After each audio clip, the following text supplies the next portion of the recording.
Mabuhay umadayo everyone. So my name is Nika Rafarast and our topic is all about the managing housekeeping staff.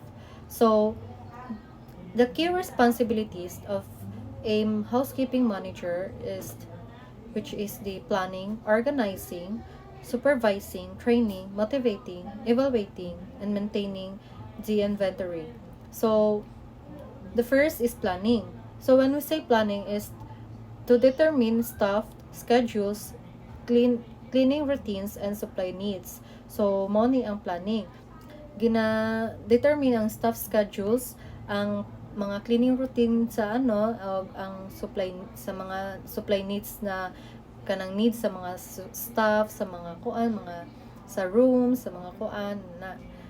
So the organizing is assign task by area, shift, or workload. So, sa organizing is asa ka is i-assign is if kanang day shift ba ka, asa ka i-assign like sa laundry ba ka dapi sa laundry ba ka or sa rooms ba ka or ikaw ba tig sa mga sa mga linens ana.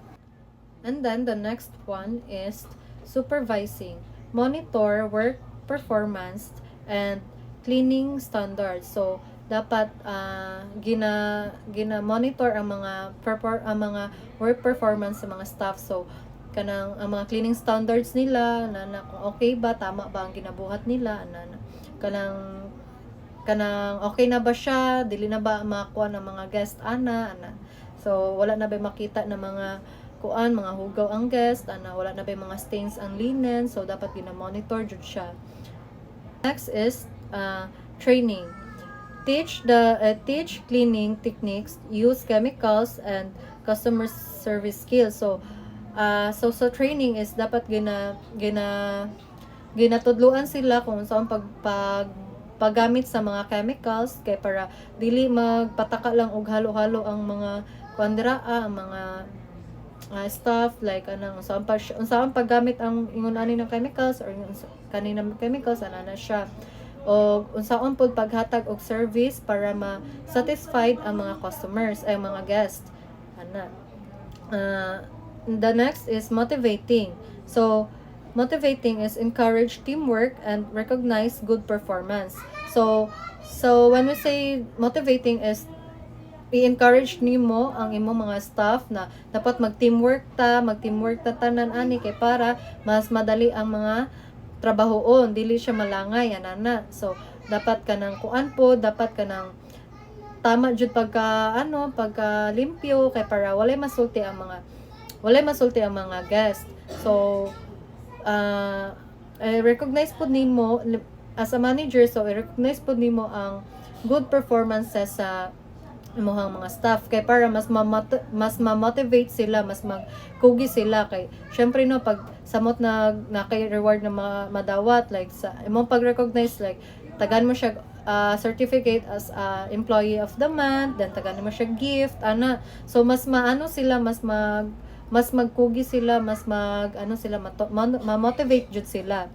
So dili lang kay ang katong imong gihatagan nga ma-motivate pati pud tong uban nga staff na ay gusto pud ko gusto pud ko na ma-awardan pud ko ana. So pud ko maningkamot pud ko like kanang magkugi pud ko ana. So mao na siya ma-motivate pud nimo ang uban staff. So gwapo siya na pag nimo siya i-recognize nimo ilahang mga good performances. Dako siya impact, makatabang siya sa mas kanang murag gwapo siya og kuan siya. And then the next one is evaluating. So evaluating is inspect areas and provide constructive feedback. So sa evaluating is kanang so gina-inspect jud nimo ang mga area kung okay ba, tama ba tama bang ginapang buhat sa imong mga staff, tama ba kanang murag limpyo na ba tanan, standards na ba tanan ana.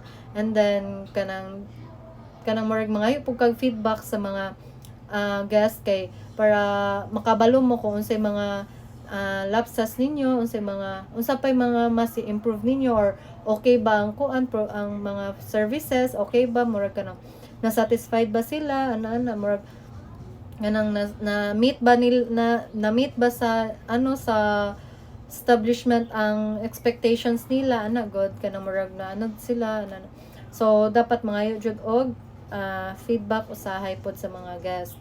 So gwapo pud ay okay pud ni siya. Then the next one is maintaining inventory. So maintaining inventory is track and control cleaning materials, tools and linen. So sa maintaining inventory is kanang dapat gina inventory nimo ang mga kuan, gina-track nimo ang mga cleaning materials, ang mga tools and linens kay basi manggod na mga nawala, may mga nakuan kay syempre kunyari for example sa rooms naman jud yung mga kuan na dili free no. And then, like sa towels abi nilag free, di ba na may ubang mga gas na same sa gingon ni Ma'am Bella last time na uban na mga guests na abi nila og free ang towels, so ginadala sa mga guests ang towels to dili dayto. So kanang maglugi ang kumpanya kay ginadala man na may uban na ginadala ang kuan, so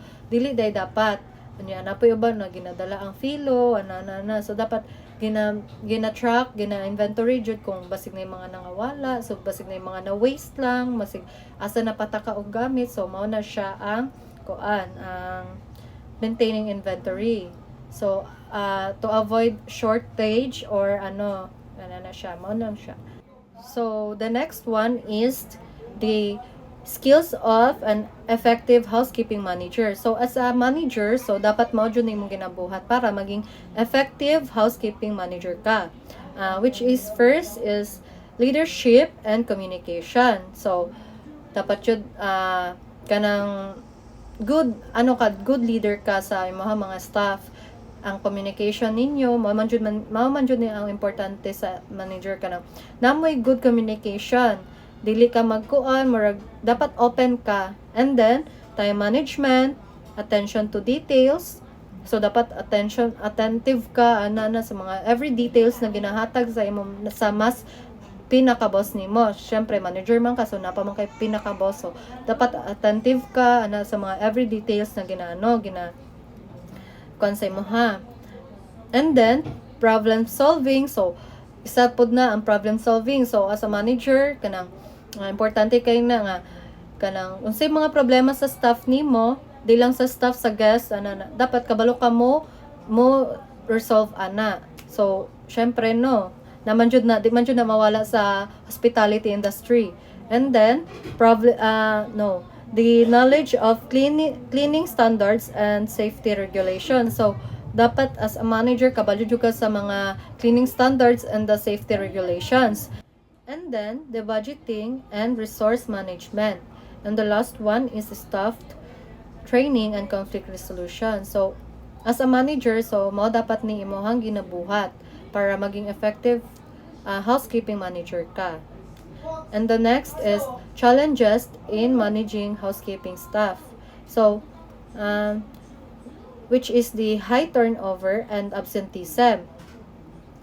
So mo ni mga challenges niya no. So high turnover and absenteeism. So dapat tarungon jud nimong dala ang mga staff kay para dili magsige ka ng bago ang mga employee tapos training na po tapos so sige ra change og employees no kung dili ka tarong na manager kung person kanang lain ka mo dala og tao ana, so daghan jud mangundang, so another kuha na po kag mga kuan ya train na po, so kapoy kayo, so high turnover.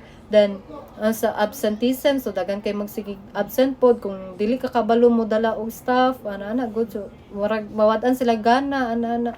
So dapat jud ka kanang okay ka sa imong mga staff. And then time pressure during peak season. So the time pressure during peak season natural lang man jud ni siya no, kanang murag ma-pressure ka pag daghan kayo og mga daghan kay mga customers samot na kanang ting December at syempre ting or kanang Valentine, so daghan kayo og kanang naga check-in ana, so ma-pressure ka ana pero dapat i-relax lang jud mo imong kuan mind na kaya nimo tanan makuan mo. Gwapo noon na kay daghan mo customers ana pero mga guests, so dapat relax na nimo, dili nimo i-pressure pag-ayo mo hang kuan kay natural man pud na. So the third one is maintaining consistent quality across shift. So masking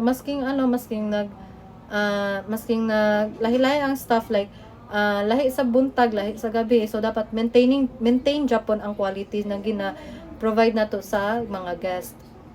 And then handling guest complaints professionally. So as a manager, so pag naa ka ni mga guest complaints, syempre ang staff usahay dili man kayo makahandle dayon, no. So syempre ang mga guest kay mo ingon man dayon, where is your manager ana. So moatubang dayon ka. So dapat kanang professional ka makikistorya sa mga guest ana sa mga kuan, kung unsay kuan dapat makuha nimo, ma-provide to nimo heart sa meaning sa sa hospitality management. So dapat ma-resolve yun nimo ang mga guest complaints, no, like in professional way, di ba? And then the last one is managing cost without compromising cleanliness. So mo ni siya ang mga challenges in the managing housekeeping staff. And the next is evaluation methods, which is room inspection and scorecards, guest feedbacks, and satisfaction surveys. So mo ni siya dapat naghatag mo og kanang kuan kung sa mga feedback sa mga guest, kung okay ba ang mga gina-provide na services sa isa ka establishment.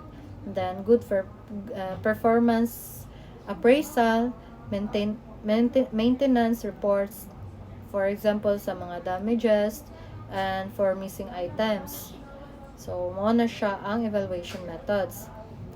So managing housekeeping staff effectively is essential for maintaining cleanliness, efficiency, and high service standard, especially in hotels, resorts, and hospitals, large facilities. And that's all. Thank you.